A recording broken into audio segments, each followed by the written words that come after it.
Well, 2019 was a bumper year for Hollywood, with big budget blockbusters reigning supreme at the box office.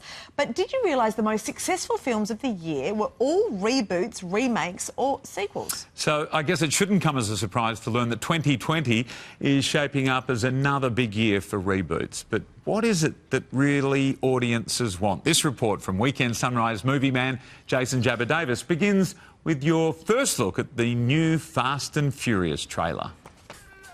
It's been 19 years since The Fast and the Furious was released, and this morning, hot off the satellite, the first full trailer for Fast and Furious 9. No one outruns their past. And mine just caught up to me. The franchise has already made a staggering 8.7 billion Aussie dollars, so it's easy to see why the sequels keep on coming. In fact, 2019 was the year of reboots, remakes and sequels.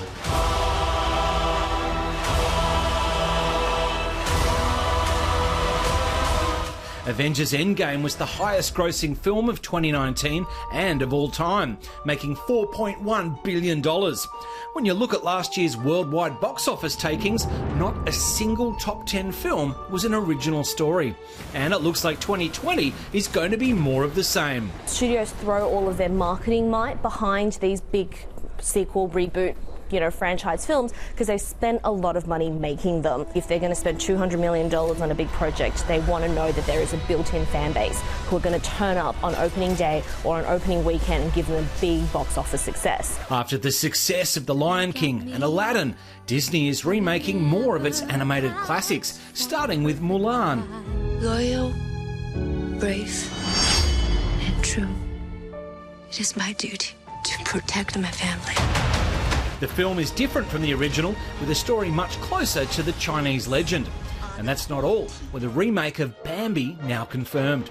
And a new version of Pinocchio also in development. This week it was announced the 1997 cult classic Anaconda is getting rebooted. The new film is said to be a reimagining of the original, which starred Jennifer Lopez, Jon Voight, Ice Cube and Owen Wilson. What is this? Anaconda skin. Is snakes out there this big? This skin is 3 or 4 years old. Whatever shed it has grown since then. Also announced this week, another reboot of Transformers. 2 new films are in development, one rumoured to be related to the Bumblebee spin-off, with both likely to include brand new casts. And production has just kicked off on the latest incarnation of the Caped Crusader, the Batman, starring Robert Pattinson. Another trend that will be big in 2020 is the long-awaited sequel. Your reputation precedes you. I have to admit, I wasn't expecting an invitation back. They're called orders, Maverick. After more than 30 years, Tom Cruise is back in the cockpit for Top Gun Maverick. Ghostbusters Afterlife follows on from the first 2 films from the 1980s.